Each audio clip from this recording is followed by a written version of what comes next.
Total Screen proudly presents their official podcast, On Screen, with your hosts, Tyson Gifford and William Rohrig.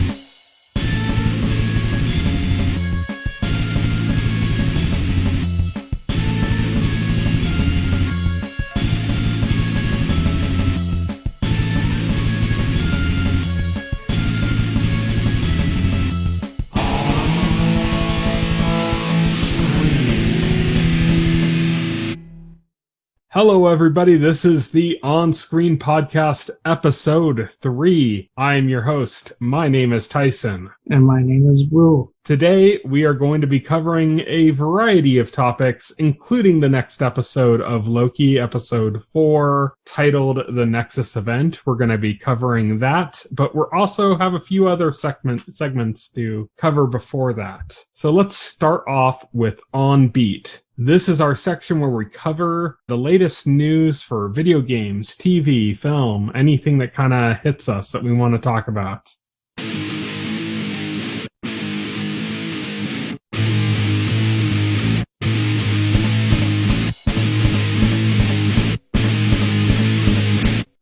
On Beat.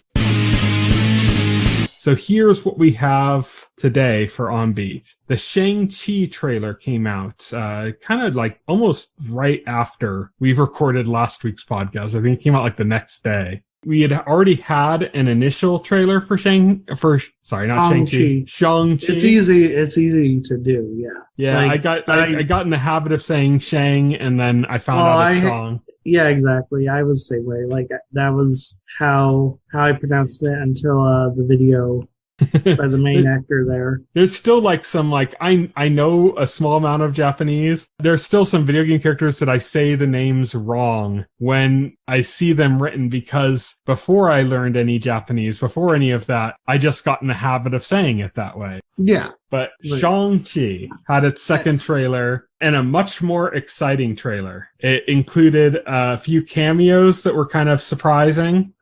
Yes. So it showcased a lot more of like the plot of the film. It showcased a lot, like there was a lot of action. There was a lot more focus in the trailer on the relationship between Shang-Chi and his father, the Mandarin, and basically the plot of how like Shang-Chi is trying to break away from, trying to have his own life separate, from what his father wants him to do, but, how his father and his organization just pulls him back in. And then we got some cool cameos. We got something that looked like Fin Fang Foom. I don't know if that is necessarily a giant dragon thing underwater. And then, like, at the end of the trailer, we saw a character who had been missing from the MCU.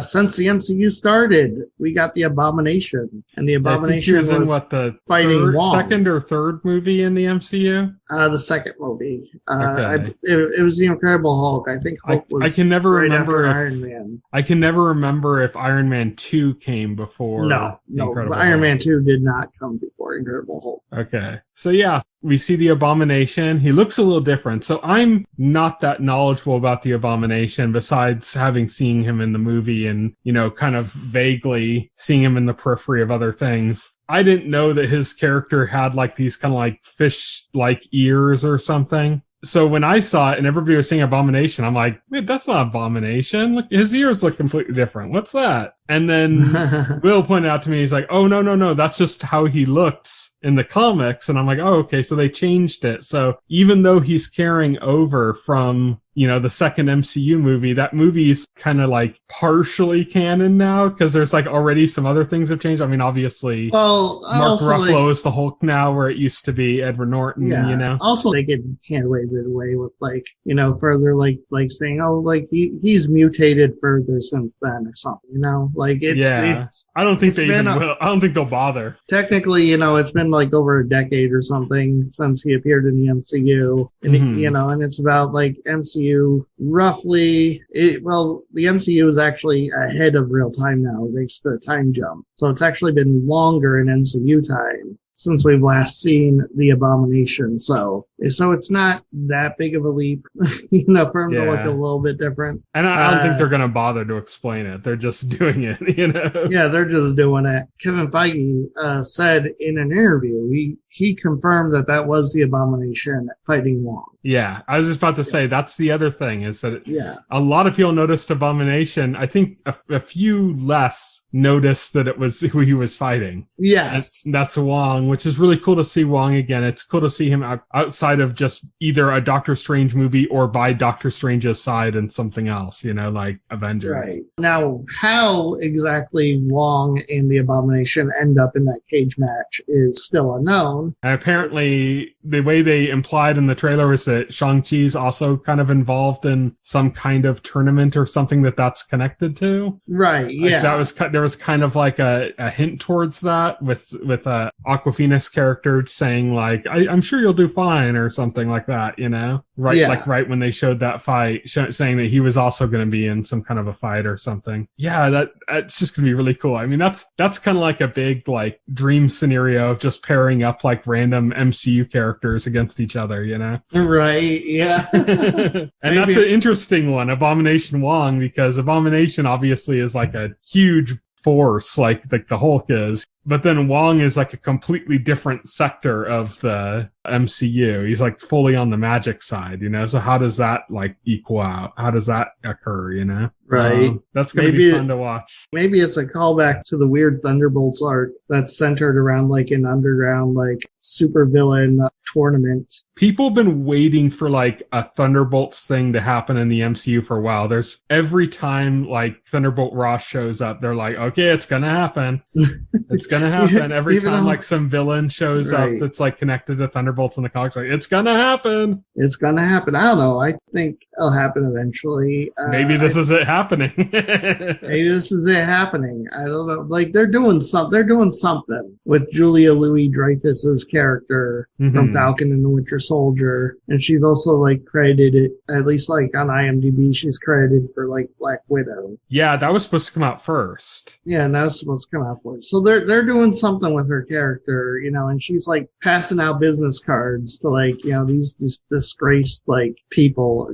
At least so far she's passed out a business card to like U.S. agents. She's up to something there. She's building a team. Is this going to be the Thunderbolts? I don't know. Yeah, and it's a really cool trailer. The first trailer was a little anticlimactic. It was cool to see, but it was just kind of like there really wasn't all that much going on besides like a fight on a bus, Yeah. Yeah. This one is much more interesting. It's giving you much more of an idea of the stuff going on. You really get like a much better view and get some dialogue from the Mandarin. You get kind of an idea about the relationship between Shang-Chi and his father and how that works out. We get to see the way the rings work. Not necessarily their function work, but like in the comics, they were like rings on your fingers, And they made a change here where they made them like 5 rings on each arm. They're like bands around your forearms. And we got to see like the Mandarin use them where he launched them down and they were almost like a staff weapon or something. Like they didn't transform into the shape of it, but like they were just kind of in a row like that and he was using them that way. Yeah. So it's going to be really cool to kind of see like how they use that, I just think it's interesting that they changed it from finger rings to the armbands. Yeah, I don't know if I like that, to be honest. I mean, it looks cool. I always thought the rings were cool. I guess like they went with armbands because of like the stuff they could do in the trailers and the visual flair. They put them on the rings and then whoever was wearing them couldn't close their hands. Yeah. They had too many rings on them. Too many rings. They said put a ring on it. Not that many rings. Jesus. So it'll be really cool. It'll be interesting to see if we actually it looks like we get some scenes, kind of flashback scenes where we can kind of see perhaps the origin of the Mandarin acquiring the rings in the first place. So that would be really cool, especially if that does tie into Fin Fang Foom or whatever the other dragon is that's there. if that's not him, that would be really cool. It's a dragon, and I always find like even in the comics, I always find like callbacks to Marvel's or even before they like timely comics. They're monster comics to be really cool when they do that. Yeah. I mean, a lot of people were talking about that, that moment in the trailer. So it's going to be fun to see kind of how that all plays in. People are also kind of excited because they're like, some people were a little upset. They're like, man, they blew a lot in that trailer. Like they showed too much. They showed Abomination. They showed Wong. They showed what we think is Fin Fang Foom. So are they just blowing all the surprises? And some people are like, no, there's probably a lot more. I mean, yeah, there's probably more stuff. Marvel's usually been good about that. So no, it just the trailer made me more excited for the movie, so it did its job. Yeah, definitely. I'm excited. Trailer. I'm excited for the movie. The only thing that's going to be a little weird for me is that I just recently watched through Kim's Convenience, and now I'm going to be seeing Simu Liu, who plays Shang-Chi. It's going to be kind of hard to see him as Shang-Chi. I'm like, why isn't he checking in on his father? Next piece of news we have up is that Good Omens Season 2 was confirmed. What's interesting here is that Good Omens is based on the book that was written by Terry Pratchett and Neil Gaiman. Yes. There was no second book. No, there's no second book. Neil Gaiman I was surprised to see that. Neil Gaiman has said that they did kind of iron out a path for a second book, though. They were planning a second book, and then Terry Pratchett passed away. So who's writing? So Neil Gaiman writing the treatment for this, or what's going on? Well, he's involved. He's involved. He's the executive producer. I think he was. Who's involved? I think he was showrunner on the first season, actually. Because Good Omens without input from Terry Pratchett feels weird. I don't know. Yeah. Well, here's the thing. I believe, if I'm not mistaken, Neil Gaiman was showrunner on the first season of Good Omens. So wouldn't just be involved in season 2. He'd be running it, probably. Right. So there's half of the book author right there. Yeah. Directly involved in that way. He also said that he and Terry Pratchett had worked out details about where they were going to take it, because they had planned it not to be a single book. Oh, okay. They planned it to be more, and there were elements of the meetings that they had planning out where the series was going to go that actually ended up in the first season of the show. So the angels and stuff weren't really in, when you saw I think John Hamm's character and the other angels, all that stuff kind of wasn't in the actual book. But that was stuff that they were working towards, that Terry Pratchett and Neil Gaiman had already talked about doing in a second book before Terry Pratchett passed away, making that impossible, obviously. So yeah, it's going to be interesting to see how they bring that all together for a second season. I think there's kind of two things that made Good Omens work, and ironically, both of those things had to do with the chemistry between two people. So the first part was within the scope of the story itself was the two lead characters and kind of their friendship, and that relationship is what made Good Omens work. It was a cool story about that, but then also it was written by two people that were collaborating with very different kind of styles as well. Two writers, with Terry Pratchett and Neil Gaiman. So it'll be interesting to see kind of how they bring that out with season 2, since, they don't really have a wealth of material to draw upon. Apparently they had some structure, but not nothing complete. Mm-hmm. But that's going to be interesting. Amazon released a poster for it, some artwork, and just kind of announced it. Neil Gaiman talked it up a little bit, and we'll have to see when that comes. Our last piece of news is that Disney Plus is going to be releasing on July 7th a Simpsons short film. Ironically, or not ironically, I guess, but what? This is where I think The Simpsons should just go. I think The Simpsons needs to end as a series. This is just Disney using The Simpsons to cross-promote other properties that they're promoting. And this is just a promotional thing. I believe they did the same thing with Star Wars a while back. Yeah. With a Star Wars Simpsons thing. I saw the poster. The poster shows Loki, and then it shows all the Simpsons characters done up as Avengers, and I was just oh yeah, how original. That's gonna be fucking hilarious. No. Also, when I saw Onward, the Pixar movie in theaters, right around the time the pandemic was starting, it had a Simpsons short that opened up that movie. that was like about Maggie Simpson or something, and it was a silent like cartoon that opened it up. Yeah. And that's what I'm saying. That's kind of like my point is that even though it just feels like it's like shameless, marketing from Disney or something like that, outside of that aspect of it, like I just think they really should just end the Simpsons show. I think it's a miserable shell of its former self. And I think the way forward to keep the Simpsons alive is just to release shorts, not necessarily like brand synergy, promotional stuff like this, but just, put out a short every so often, put it in front of another Disney movie, do something like that. That's fine. I think that's how you keep the Simpsons alive without continuing to like shove their face into their own grave. Right. as the series has been doing for like, basically, I think the series has been on for about 4 times as long as it's been good. Yeah. Yeah, I would agree with that. It's time to go. Yeah.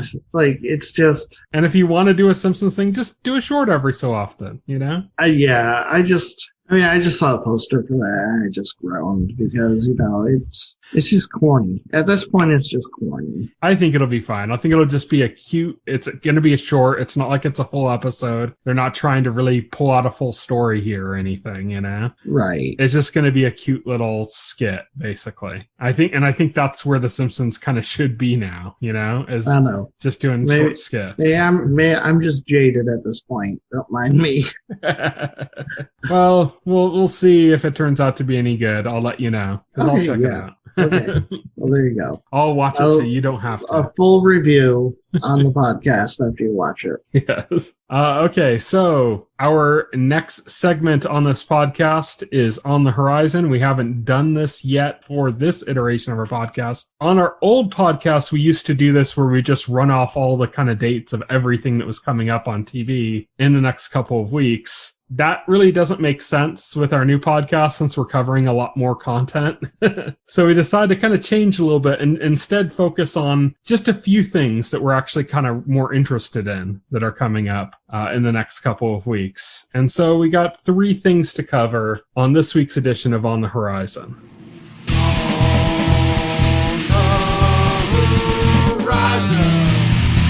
On the horizon. First up, and these are in order of release, Resident Evil Infinite Darkness comes to Netflix. So, are you excited for Resident Evil Infinite Darkness?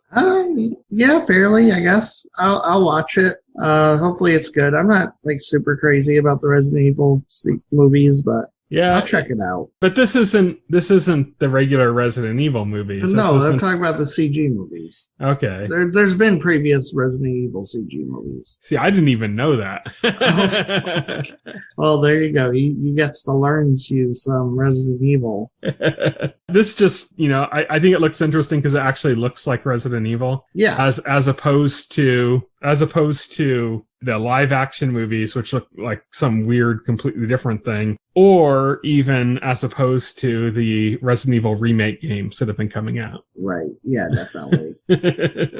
So, next up, Monster Hunter Stories 2, Wings of Ruin, comes to the Nintendo Switch on July 9th. Are you interested in this at all? Yeah, it looks cool. It looks really cool. I'd love to play it. I have never been able to get into Monster Hunter games. It just has to do with the gameplay style. It just never Again, this looks like more traditional RPG than a regular Monster Hunter game, so this might click better with you. I can't say for certain because I never played the original on 3DS, so I don't know for certain, but this does look like a more traditional JRPG than, obviously it's named Stories. It would have to be different, or else it would just be a Monster Hunter game, right? Yeah. That's why I'm interested in this. There is a demo out for it right now. I've got the demo, I just haven't played it yet, but I'm actually looking forward to kind of checking this out. I have a lot of friends that play a lot of Monster Hunter, and I have no idea what they're talking about. Every time they talk about Monster Hunter, it's just a whole bunch of words that make no sense to me. Like hunt. I'm like, what does that mean? What is hunting? Monster. What is a monster? Yeah. No, there's just all sorts of names of creatures and things that they mention, or supplies or weird weapon types that make no sense to me. So I'm interested in kind of checking it out and seeing kind of if this is something that I can actually connect to in a way that I couldn't with the regular Monster Hunter games. Again, this game also using, I believe, the RE engine that was ported to Switch, like Monster Hunter Rise, even though with a completely different graphical style, is stunning. It's cool to see people actually make like Switch games look good, because like I'm constantly at the point where like they'll show a game and they're like, does this game look too good for the Switch? And I'm like, are you fucking kidding me? Yeah, this game looks like somewhere between PS2 and PS3, and you're thinking it's looks too good for the Switch? Like, that doesn't make sense. So it's nice to see like Capcom actually putting like games that look amazing on the Switch out, right, because it's just a matter of the work you put in. So they're doing a great job on that, just on that front at least, and I'm looking forward to checking that out. Oh, definitely. And then lastly, 100%. On the same day, on July 9th, Black Widow debuts in theaters. There you go. And you can get it on Disney Plus if you pay the $30 additional charge. Yeah. I'm looking forward to watching it. This was going to be my first movie back in the theaters. It's going to be a little different. You already went to theaters. Yeah, I ended up seeing a different movie. I talked about that last week. That was just a matter of, my subscription kicked in and I didn't want to like sit on it for a month. If I'm paying, I might as well use it, But yeah, I'm definitely looking forward to Black Widow. It's been over a year since it was supposed to come out, and it'll be nice to actually finally see it. Yeah, definitely. So that is it for that segment. Lastly, we're going into our full spoiler section where we are going to be talking about Loki. All right.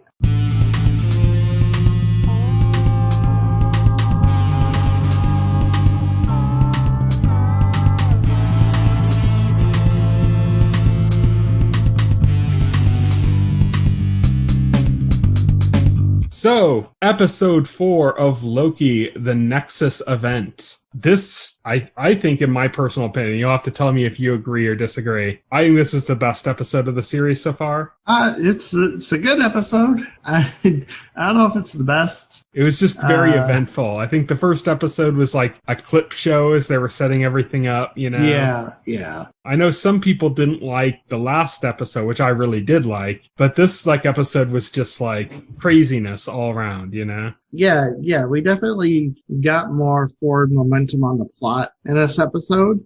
Well, we finally found out what Sylvie's deal is. And her deal is like she was actually taken from her timeline as a child by the TVA. And this was a weird thing because they show it, she's just playing with toys and they take her. And I believe they put her in front of the magistrate and Ravana is there, but she's one of the henchmen at that point. So, one of the hunters. I think Sylvie, young Sylvie, demands to know, what she did, and they won't say, they won't say, what the issue with her is. And then she escapes into that timeline. Oh, and she shoots Ravana a pretty dirty look on her way out.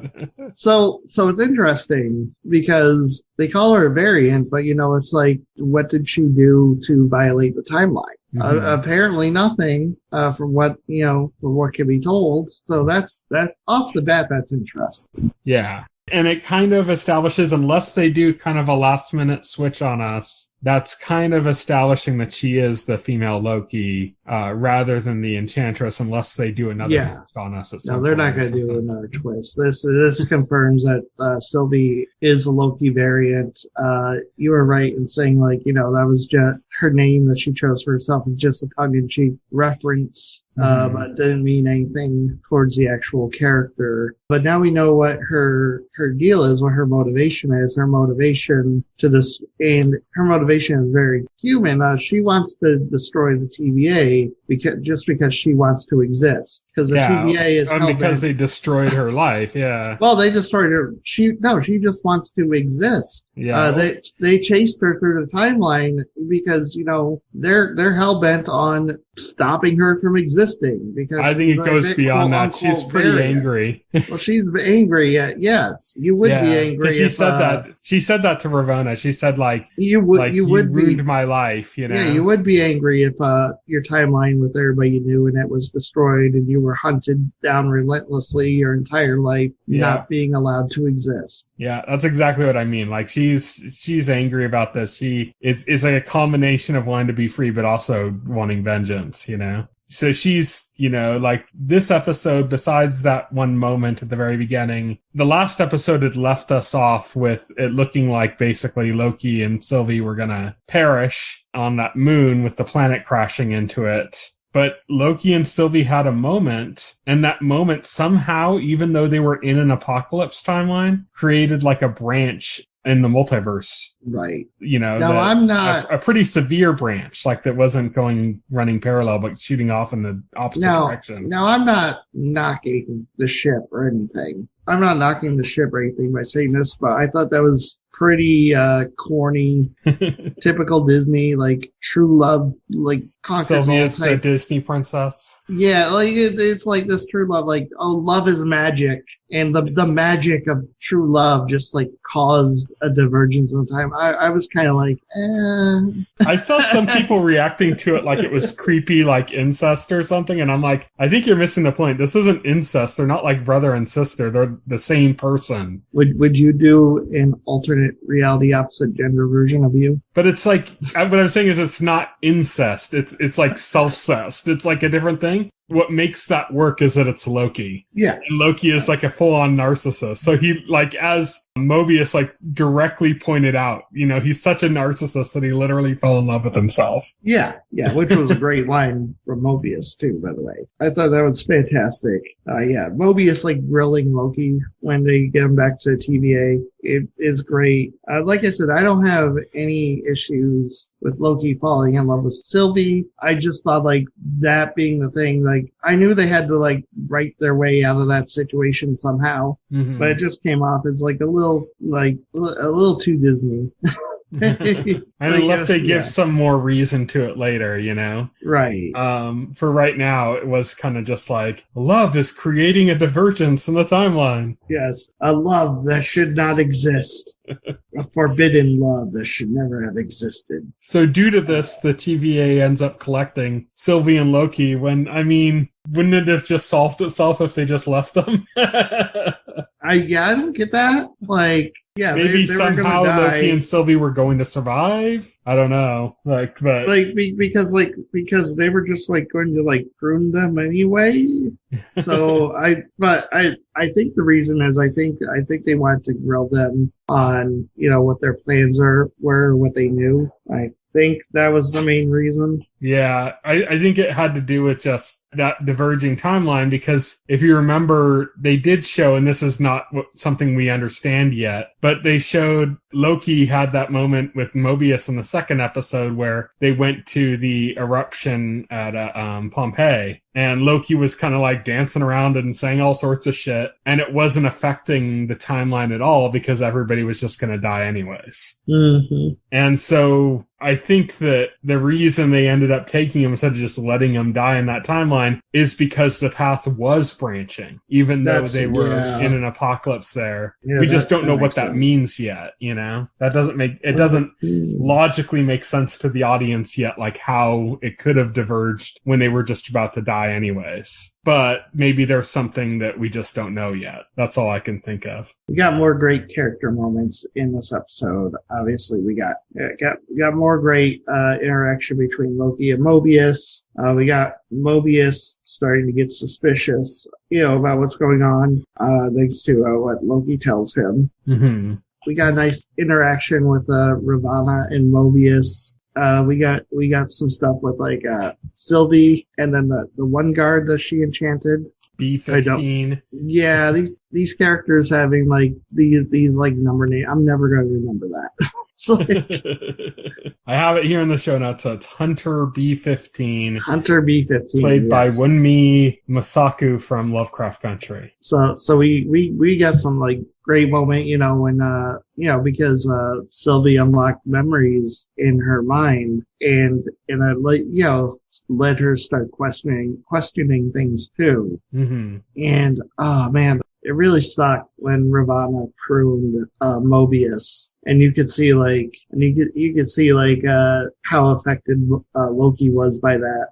Yeah. Like, You could also, at that point in the story, we realized that Ravonna is kind of knows everything that, like that Loki and Sylvie have been talking about since the last episode about the true nature of the TVA and stuff. We know that for sure Ravonna knows everything that's going on there. Yeah. I think by the end of the episode, I think it's pretty clear that either Ravonna is running the show entirely or she's running it at the behest of somebody else, and it's not the Timekeepers. Yeah. But what I was saying is that, like, Ravonna knows everything that's going on. She's playing like she's, ignorant like everybody else. But as other people start to question what's going on, she's just pruning them. Yes. That happened with, apparently we didn't see it happen, but we saw like the trial, I guess, for Hunter C-20, who was the one that had been kidnapped by Sylvie. Yes. Other people have been asking about that Hunter, like, oh, what's going on with that Hunter? And she tells Mobius that,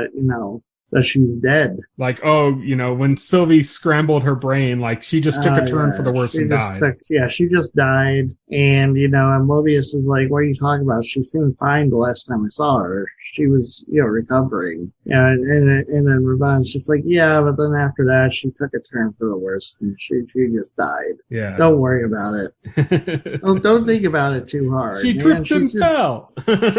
Yeah, she's just dead now. Don't think about that too hard. Which, of course, also with Loki telling Mobius that everything he's been told by the TVA is a lie, gets Mobius to kind of investigate himself. Yeah. So he ends up taking Ravonna's time card or time thing, or device, whatever it is, and uses it to access information, sees the moment in which Hunter C-20 is saying that she had a life before and she saw it, and Sylvie opened her eyes to it, and then the recording cuts off. Yeah. And Mobius sees Ravonna in that recording, when it's cut off. So she was there and present and concerned. And he's like, oh shit, you killed her because she knew something? What's going on here? What the hell? But before he has a chance to do anything about it after that point, Ravonna finds out that Mobius took her device and she prunes him immediately. Yeah. She prunes him and she's taking Loki and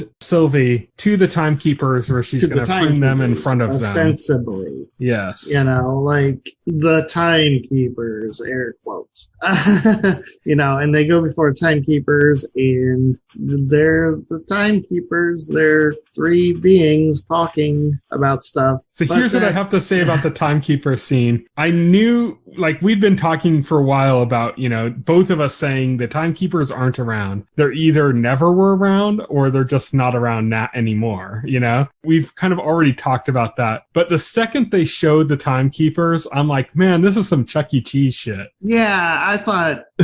when I saw the Timekeepers, my original thought was man, these special effects for these guys suck. What happened to the budget? Oh man. But it makes sense. Yeah. It makes sense because they are basically Chuck E. Cheese robots. It turns out. There's somebody else in control, but it's just it was, to me, that's what made it obvious. It was the fact that the budget on the show has been so good, that the special effects have been so good, and then they try to pull that Chuck E. Cheese shit on us. It's no, this isn't real. This is something's up here, And they fucking launched that pruning spear thing at them, and instead of pruning them, it just knocks the head off of a robot. Yes, knocks the head off. Yeah, because Loki and Sylvie are put up before the supposed Timekeepers, and then again the one Timekeeper guard who was questioning things, B-52 bomber. B-15. Yeah, B-15, thank you. She shows up, and she had already had a big, long chat with Sylvie, so she shows up and she frees Loki and Sylvie, and a big fight ensues between Loki, Sylvie, and Ravonna and the other Timekeepers that are present, and B-15, in which in which, Ravonna prunes Loki. And, and the fight, well, it's during the fight that's revealed that the timekeepers are fake. At least that, the timekeepers they've been brought in front of are fake. And Ravonna prunes Loki. Another shocking scene. Well, Loki's in the middle of doing his, 90s rom-com stumbling confession of love moment to Sylvie, where he's like, I'm not used to this. And she's like, spit it out. And he's like, and he's like, no, I'm going to take like 20 years until somebody can prune me with a pruning rod, I'm just waiting for that moment. And we got to get that. So Sylvie ends up pruning him, or not Sylvie. Ravonna ends up pruning Loki. Sylvie ends up beating Ravonna down. Ravonna's like, well, fine, prune me. And Sylvie's like, no, you're going to tell me what I need to know. Yeah, exactly. You're going to tell me what I need to know. Yeah, then the credits roll, but then they stop. Now, this is where, so this is where something interesting happens. Because even though Loki's been pruned, we see Loki waking up in who knows where, some indistinct location. And he wakes up and he wakes up to like a group of other Loki variants. Yeah, very different looking. Very different looking. There's one that's like a child. There's one there's a child Loki. There's a large Loki with a big like hammer thing. There's an old Loki and there's a gator Loki. Yeah, there's these different variety of weird altered versions of Lokis. Right. And they're talking to him because when he wakes up, he says like, am I dead or something? And they're like, not yet, but you need to hurry or something. And not yet. You need to hurry. And so this is interesting because I saw this theory. It seems like the TVA has been obsessed with Loki and have been collecting and pruning Lokis from across the multiverse. That would check out with Sylvie taking a child from Asgard for no specific reason and just calling her a variant and trying to prune her immediately. Well, it even ties into what Sylvie said. Yeah. Sylvie had a comment at some point where she said that the universe created an agent of mischief and chaos by creating her as a Loki, and that they immediately tried to prune her and destroy her. So basically saying that TVA is going against the will of the universe, basically. Yeah. And I think that's a good point because I think Sylvie kind of hits nail on the head. I think the TVA is obsessed with Loki's is because they're trying to prune chaos out of the universe. Yeah. And I think that's their goal, what they're doing, because, they said they're not worried generally about like other big, like Mobius says, like TVA is not worried about Thanos or something. Like he's nothing, like Thanos is nothing to them. They mentioned like vampires and shit. They're like, oh, they're nothing. But Loki's, they seem to be really overly concerned about. And also, like, another thing it confirms is kind of like the nature of pruning. Like, we always assumed pruning was like death, like you cease to exist. But I'm thinking now that maybe when people get pruned, they're sent into like a nexus or a void, maybe outside of the timeline, like a holding cell for variants. That would be the hopeful thing. Yeah. Because that means that we might see Mobius again. Oh, yeah, because Loki was pruned. There's no setting on that thing that says, like, send this guy somewhere. It's literally, like, the same thing happened, and he wakes up at another place. You got to assume everybody else was pruned. He's also Asgardian, which is tied to, like, Norse mythology, which has a whole thing about where people go when they die and stuff. Right. So there's whole other explanations that could be in place for that. But that place did not look like Valhalla to me, did it? Well, we haven't seen Valhalla, so yeah. I would assume Valhalla, as it's described in Norse mythology, doesn't look like that fucking wasteland. But my point is that all we've seen in this place of like where people are pruned, where they end up, all we've seen are Lokis. Right. We haven't so seen far because Mobius wasn't there to greet him. We only seen the other side from Loki's perspective, and they've been pruning Loki's, probably more than anybody else, because they are obsessed with Loki's. Yeah, but I mean, it's like Mobius wasn't there to greet him, No, so like because Mobius is probably somewhere else. And then there's other possibilities too. We don't know, like where people end up with where they're pruned is even connected. There might be like a Mobius specific area where other versions of Mobius are there. I have no idea. Everything's kind of up in the air until we learn. But the thing is, we know that these people. We know now that these people, when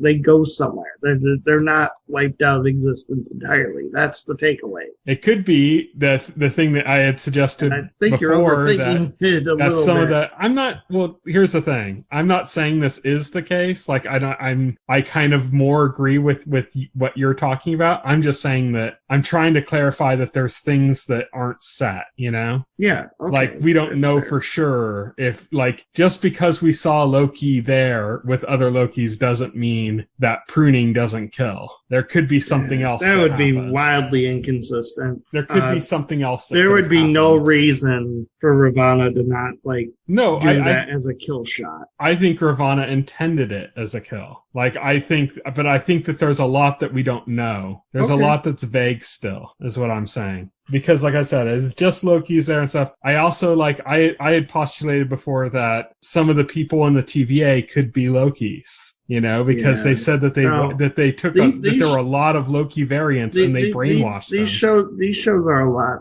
more simple than these theories like that. These shows are a lot more straightforward. And in fact, this show hasn't shown itself to take wild twists like that, and neither did the previous Marvel shows. So there's not going to be a twist where somebody is going to suddenly be a Loki. I don't know, man. I don't know. I can't 100% agree with you. I'm playing, the thing I want to clarify here is that I'm kind of playing devil's advocate because I kind of agree with your position anyways. All I'm saying is that you can't lock yourself into a position when we don't know all the details, and there's clearly more details to come. Well, yeah, obviously. So there's things episodes that could be off that we're not expecting. There's two more episodes. Nobody expected a Gator Loki, but we'll see.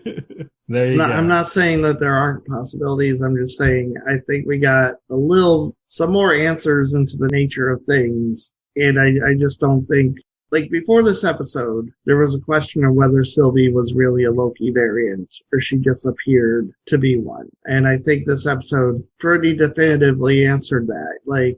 You could have said from the beginning, oh, it's obvious she's a Loki variant, but then you could take the devil's advocate stance you're taking here and be like, well, that's up in the air. We don't have all the answers. And I said that when we got there, when we got to that part. And it turned out the answer, everybody assumed from the beginning, turned out to be the answer. There was no twist to the nature of her character. They didn't try to swerve. I still don't think that's 100% confirmed. So I don't think you can say that that's the answer. To say that that's probably the answer. They definitively showed that she's a Loki variant. And that's what the assumption How do you say that they definitively showed she's because they showed her as a young child on Asgard being taken by... But that doesn't definitively say she's a Loki variant. Because the Enchantress is also from Asgard. Oh, okay. I'm pretty sure she's just a Loki variant. Well, and that's fine. That's what I'm saying. Being pretty sure is fine, but I can't... I'm not going to say that we definitively know this. Because I don't think we do. I think it's pretty obvious. I think that's what that scene was meant to show and answer definitively. I don't think they're trying to leave anything ambiguous with that at this point. I believe that is also what that scene was trying to show. I'm saying that my opinion is that I agree with you. I'm just saying that I don't think it's definitive. I don't think anything's definitive. Not definitive until somebody gives a heartfelt speech. Well, until there's no other out, it's not definitive. Until it ends, it's not definitive. Okay. All right. That's what I'm saying. That's fine. But yeah, I'm excited for what's to come on the series. We got our first post-credits scene. That's another thing to talk about because with both, I believe, Falcon and the Winter Soldier and WandaVision, the last 2 episodes of the series, we got post-credit scenes on both of those, I believe. Yeah. This one, we're getting it on the 3rd to last episode. So does that mean that, based on the way it's placed, maybe we're not getting one next episode, we're getting one on the finale, but... Who who knows? Yeah, it's interesting that, like, I guess half of this season is likely gonna have post-credit scenes. So.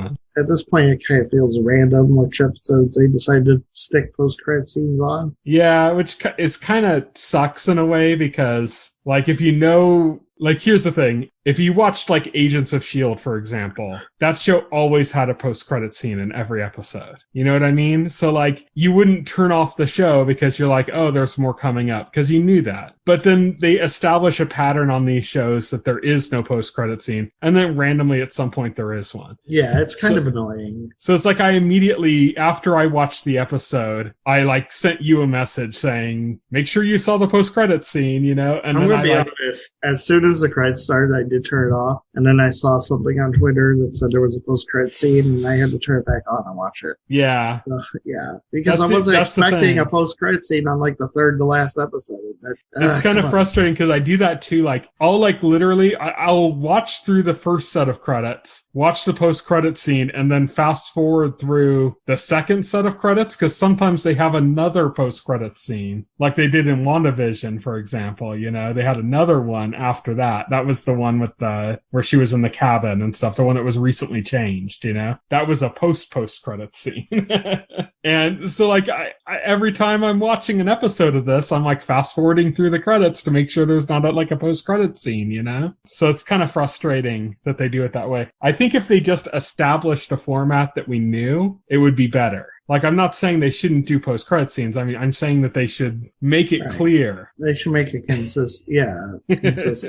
They should go like, okay, every episode is going to have a post-credit scene, or only the finale is going to have a post-credit scene. Or they should establish in some way that we know. But it's kind of a little frustrating the way they've been doing it on the Disney Plus shows. I think they got into a better way of doing it. Like, I believe Marvel on Netflix, when they did the Netflix shows, they did it usually on the season finales had a post-credit scene. And then, like I said, Agents of S.H.I.E.L.D., every episode had a post-credit scene. So that's kind of like the last takeaway, I think, that I'm just kind of like, I wish they would kind of make that a little bit clearer, what we have coming up, you know? Yeah, for sure.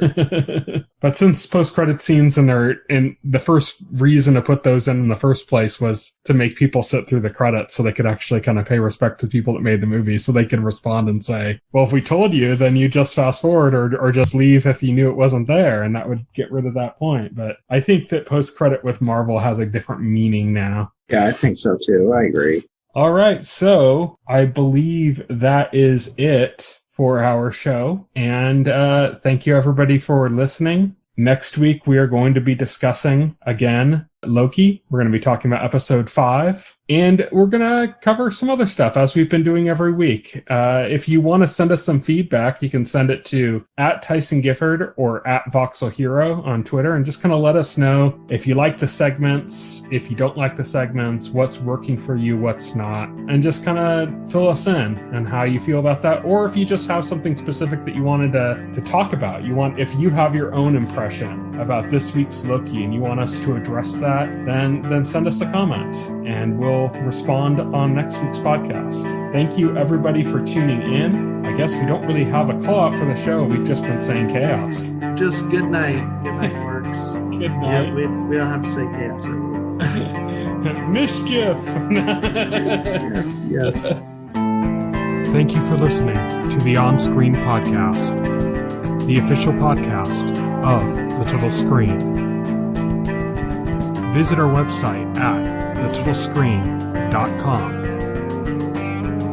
This podcast can be found on any major podcast client, including Pocket Cast and Apple Podcast.